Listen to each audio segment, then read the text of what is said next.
حضرت سیدنا مولا علی شیر خدا فرماتے ہیں، امام سخاوی نے القول البدی میں لکھا ہے، فرماتے ہیں کہ حضرت عمر کا زمانہ مبارکہ تھا، میرا بڑا ہی دل کر رہا تھا سرکار کی زیارت کرنا۔ حضور کے وصال کو کافی سال بیت گئے، دل بڑا پریشان تھا، میں درود شریف پڑھتا پڑھتا سو گیا۔ میں نے خواب دیکھی کہ اللہ کے محبوب فجر کی جماعت کرا رہے ہیں۔ چر ہویا مینوں ترلے لیندیاں، کدی موڑ میرے ول واگاں، جے خواب میری وچ ایک وار جے آویں میں ساری عمر نہ جاگاں۔ کہتے ہیں حضور نماز پڑھا رہے تھے فجر کی، 2 سورتیں سرکار نے پڑھی پر بزا ہی مڑا، بڑا ہی مزہ آیا، بڑا ہی مزہ۔ کہتے ہیں نماز مکمل کر کے نا تو سرکار نے صحابہ کی طرف رخ نور کیا تو ایک صحابی کھجوروں کا ٹوکرا لے کے آئے، یا رسول اللہ تازی کھجوریں پکیاں قبول کریں۔ حضور نے ایک کھجور اٹھائی، صاف کی، کھائی، باقی ایک ایک صحابہ کو بانٹی۔ حضرت علی کہتے ہیں 15-16 صحابہ کے بعد میرا بھی نمبر لگا، کھجور کھائی۔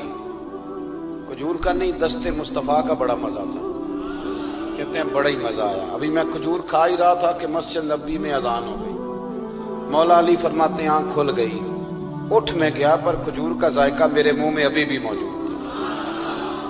اب اس پر پورا باب باندھا ہے شاہ عبدالحق الہ آبادی نے۔ وہ کہتے ہیں کہ حضور جس کو خواب میں کوئی چیز دیتے ہیں وہ حقیقت میں بھی اسے دیتے ہیں، وہ خواب میں نہیں ہوتی، وہ حقیقت میں ہوتی ہے۔ پورا باب ہے، بہرحال عنوان پہ رہنا چاہتا ہوں۔ حضرت علی فرماتے ہیں میں اٹھا، وضو کیا، سنت پڑھی، مسجد چلا گیا، جا کے صف میں بیٹھ گیا۔ عمر فاروق آئے جماعت کرانے، کہتے ہیں عمر نے نماز شروع کی تو مجھے جھٹکا تب لگا جب عمر نے بھی وہی صورت شروع کر دی جو خواب میں سرکار نے پہلی رکعت میں پڑھی۔ میں سمجھا اتفاق ہے، لیکن کہتے ہیں دوسرا جھٹکا جب لگا جب دوسری رکعت میں حضرت عمر نے وہ صورت پڑھی جو حضور نے خواب میں دوسری رکعت میں پڑھی تھی۔ کہتے ہیں میں اب بڑا پریشان ہوں کہ یہ بات کدھر کی کدھر جا رہی ہے۔ مولا علی شیر خدا فرماتے ہیں نماز مکمل ہوئی تو کھجوروں کا ٹوکرا بھی آ گیا۔ فرماتے ہیں اب تو میری حیرت کی حد نہ رہی، حضرت عمر نے کھجور اٹھائی، صاف کی، کھائی، دوسرے صحابی کو، تیسرے کو، چوتھے کو، 15-16 صحابہ کو ملی، مجھے بھی دی۔ کہتے ہیں کھجور کھائی، مزہ بڑا آیا۔ حضور سے تو دوسری مانگنے کو دل کرتا تھا پر مانگی نہیں تھی، ادب تھا۔ عمر سے تو یرانہ تھا نا اپنا۔ ان کا رشک دیکھیں، آپس میں رشک دیکھیں، حسد نہیں، رشک۔ فرماتے ہیں یرانہ تھا نا، تو میں نے عمر سے کہا یار ذرا ایک کھجور اور دینا نا ذرا ایک کھجور۔ تو کہتے ہیں جناب عمر فاروق نے کھجور اٹھائی، صاف بھی کی، میں سمجھا ملنے لگی ہے، اٹھائی بھی، صاف بھی کی، اور دوسرے صحابی کی طرف ہاتھ بڑھایا، میری طرف دیکھ کے ہلکا سا مسکرائے، فرمانے لگے علی ایسے نہ کر، اگر رات کو نبی پاک سے دوسری لیتا تو میں بھی سویرے تجھے دوسری دے دے۔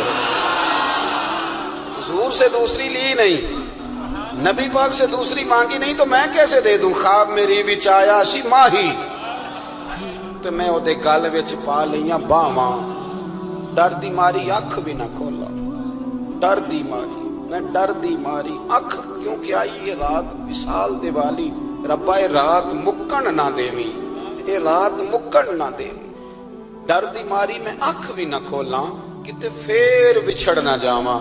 میرے رسول پاک کے غلام رشک کرتے تھے، رشک۔ حضرت علی کہتے ہیں میں رویا تو عمر بھی رو پڑے، کہنے لگے علی جو رات تجھے نواز کے گئے وہ میرے اوپر بھی کرم فرما کے گئے۔ رشک کریں، خدا را چھوڑ دیں حسد کرنا، چھوڑ دیں ایک دوسرے سے جلنا۔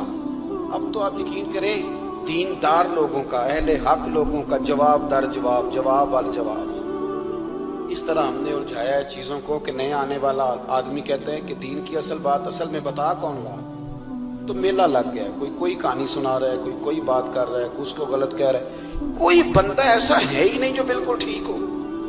ہمارے حسد نے اتنی تباہی کر دی، کسی کے حق میں خیر والی بات ہو، جب آپ حسد کریں گے تو بے سکون رہیں گے۔ دوسری بات یہ، بے سکون بندہ پتہ کون رہتا ہے؟ میں نے یہ بھی آیت پڑھی ہے، الا بذکر اللہ تطمئن القلوب۔ اللہ فرماتے ہیں یاد رکھو، خبردار ہو جاؤ، اللہ کا ذکر کرو گے تو دلوں میں چین ہو۔ پتہ ہے بے سکون کون رہتا ہے؟ جو نتیجہ اپنی مرضی کا مانگتا ہے۔ عقیدہ توحید اسلامی عقائد کی جان ہے۔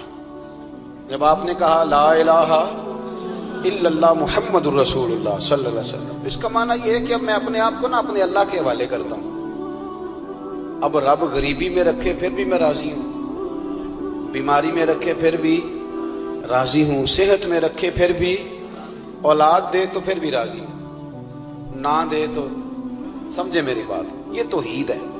ہم نہ ٹھیک ہونا چاہتے ہیں۔ دوست اکثر آ کے کہتے ہیں کوئی وظیفہ بتائیں، طبیعت ٹھیک نہیں رہتی تو انہیں کہتے ہیں سورہ فاتحہ پڑھو، کہتے ہیں بڑی دیر سے پڑھ رہا ہوں پر شفا نہیں ہو رہی، تو میں کہتا ہوں پھر آپ اللہ کی رضا پہ راضی ہو جائیں، پھر اللہ کی رضا پہ راضی رہنا بھی تو سیکھو نا، راضی رہنا بھی تو سیکھو۔